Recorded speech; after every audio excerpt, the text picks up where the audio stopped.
Ito ang saksi sa Double B! Nasa linya natin si Ginoong Gabriel Go, ang hepe po ng Special Operations Group Strike Force ng MMDA. Sir Gab, magandang umaga, si Joel Siweng. Good morning po. Ma'am Weng, magandang umaga po sa inyo at lahat po nakasubaybay sa atin. So wala na po tayong wala na po tayong advent scheme sa EDSA.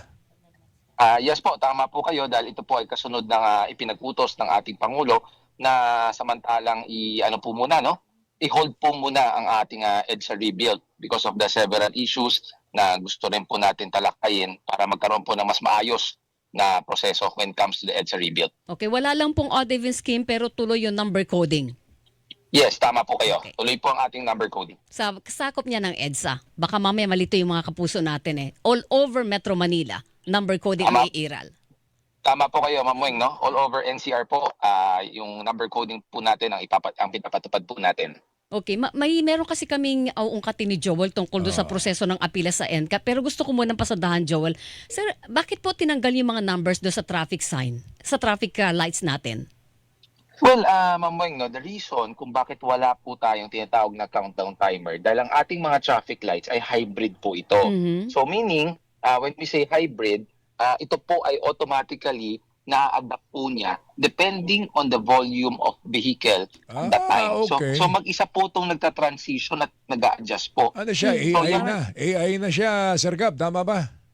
Yes, parang ganun po yung sistema niya na kung saan, Sir Joel, pag na-monitor po nito at na-sense po nito na this certain intersection or itong certain street ay kailangan po mas matagal ang red light, automatically nag-a-adjust po ito. It's a hybrid system po. Okay, so kahit hybrid, hindi pwedeng ibalik yung number kasi ang dami namin nakakasabay, inaabutan sa intersection.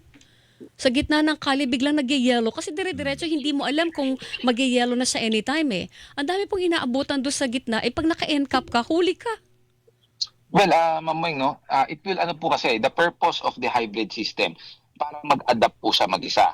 Then again, titingnan po natin yung suggestion po ng ating mga kababayan and yung suggestion nyo din po as regard po to that countdown timer. Yes, baka lang pwede po. Ako tingin ko, Weng kasi minsan, ano pa lang nasa number 3 pa lang, 3, 2, 1, mabante na yung motor eh. Diba? Hindi dapat, hintayin mo dapat ganun yun. pero Pero all the more na mas talagang inaabutan Diyos sa gitna. Kasi hindi mo talaga alam, Sir Joe, Sir Gab, kung kailan siya mag-yellow. O kaya kung kailan siya biglang minsan nga wala yung yellow eh. Red and green lang yung ibang stoplight. So pag ganun ang nangyari, wala kang lusot sa NCAP. Hindi mo naman kasalanan yun, Sir Gab. Diba? Opo, naiintindihan naman po namin yan. Although, no, may dagdag ko po, Ma'am Weng, Sir Joel, yung mga traffic light scheme naman po natin, no, it is also part of the responsibility ng driver na kung saan, pag ito ay tumama na po ng yellow light, automatically we have to slow down. No? Yes. Ang yellow light ay hindi naman po ibig sabihin go faster. It Correct. means we have to slow down na po. Bilisan mo na, mag-green na. Kamusta ho ang compliance dito po sa NCAP? Nitong mga nakalipas na araw, bumababa ba ang huli natin? Dahil marami na sumusunod. Well, Sir Joel, no, kung titingnan po natin from the first day of the implementation ng NCAP, tumatala po tayo ng 1,100 mahigit na violations or violators. But as the days goes, no, unti-unti po bumaba. Ang pangalawang araw po natin, nasa 600 mahigit po tayo. Pangatlong araw, nasa 700. So, with that numbers, no, makikita natin na nagkakaroon ng kaayusan sa ating mga kasda at nagkakaroon po ng being sensitive yung mga motorista natin na alam po nila na meron pong pinapatupad na batas at ang NCAP. So, sumusunod po sila. So with that, maganda po ang naging scenario or situation because of this NCAP. Meron pong obserbasyon, Sir Gab, na sabi nga ni Joel, ang reklamo ng iba, nagkaroon ng NCAP, nagkaroon ng konti disiplina na sa kali dahil sumusunod na yung mga motorista. Pero lalo daw po nag-traffic. Ano pong obserbasyon nyo talaga? Well, yung traffic naman po, no, hindi lang naman po it's because there is NCAP. But then again, marami po mga iba't ibang aspeto tulad po ng mga roadworks, mga road improvements po natin. And setting that aside, no, marami rin po kasing we have to consider also the volume of vehicles. Pero kung titingnan po natin, tulad po ng kahabaan po ng Commonwealth Avenue, even on rush hours, moving po ang mga public utility vehicles and moving din po ang mga pribadong sasakyan. Then yung motorcycle lane po natin, organized po siya. So I don't think na it's because of NCAP kaya po nadagdagan ang ating mga traffic congestion. Sheer volume. Marami po tayong aspeto na we have to look into as well. Alam niyo Okay. kung natuloy po yung EDSA rebuild, isa sa mga may hirapan ng MMDA eh. Oo naman. Sila magpapatupad niyan ng pag-aayos ng daloy ng trapiko. Ano ba consensus nung sinuspindi ni Presidente po ito on the part of the MMDA? Natuwa ba kayo? Well, siyempre yung sentimento po ng taong bayan, as always naman po, we have to adhere to public service, no? So, aminado naman po tayo, marami po tayong kailangan i-consider para naman po, despite the EDSA rebuild, despite the magkakaroon po ng konting build-up because of, yun nga po, maantala ang biyahe ng mga kababayan natin. So, we have to look into other processes or mga ibang elemento na kung saan hindi naman po ganun katagal or hindi naman po ganun kagrabe ang maging epekto po nito. Tulad po ng inuutos ng ating Pangulo, he wants to, instead of almost 2 years ang pagpapagawa, ang ginanais po niya is gumamit po tayo ng mga panibagong makinarya, panibagong teknolohiya to lessen the work time po or the time frame. Sir, balikan ko lang po yung NCAP. Pwede niyo po ba kaming bigyan ng detalye kung paano yung magiging proseso ng apila?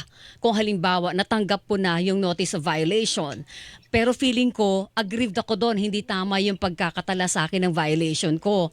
Paano po ang magiging proseso ko ng apila? Saan ako pupunta? Mag-i-email ba ako? Tatawag ba ako? Pupunta ba ako ng MMDA? Paano po? Opo, Ma'am Weng, napakagandang tanong po niyan. Unang-una po, ang NCAP po natin, hindi na po kailangan, just in case, worst comes to worst, magkaroon po kayo ng you want Notice to of violation. contest. Opo, notice of violation at sa tingin niyo po at palagay niyo po, mali po ang pagkahuli at or let's say, hindi po kayo ang nahuli at nagkamali po ang NOV natin or notice of violation. Hindi na niyo po kailangan pumunta sa ating tanggapan or sa opisina po natin. Everything is digitalized. Meron po tayong online portal na kung saan meron pong QR code na i-scan ng ating mga kababayan or ating mga motorista. This is available not only on our social media pages but also on the website of MMDA na kung saan i-scan lang po ito sa inyong mga cellphone.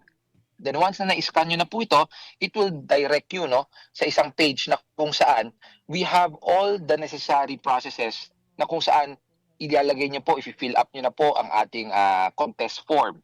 So the contest form po natin, ito po ay naglalaman ng mga iba't ibang mga detalye. So of course, kailangan po nating i-input ang ating mga personal na informasyon tulad po ng email, kung tayo po ba ay nagko-contest bilang public vehicle, bilang private vehicle, or let's say government vehicle, andyan po yan lahat. And aside from that, andun din po sa portal na yan kung saan kung ang sasakyan po natin ay ito po ba isang truck, isang SUV, motorsiklo, or let's say electric vehicle.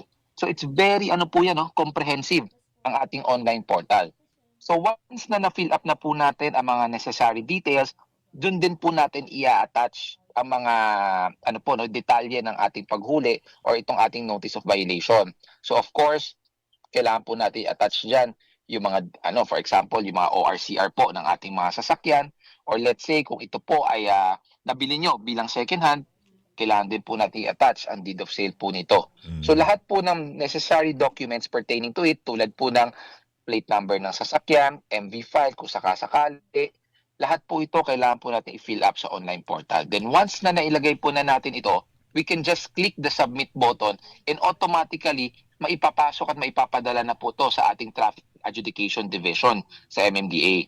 Pati And rest assured naman po, Maghihintay na lang po yung nag-submit ng NOV or Notice of Violation do sa next process. Ano ba yung next process, Sir Gab?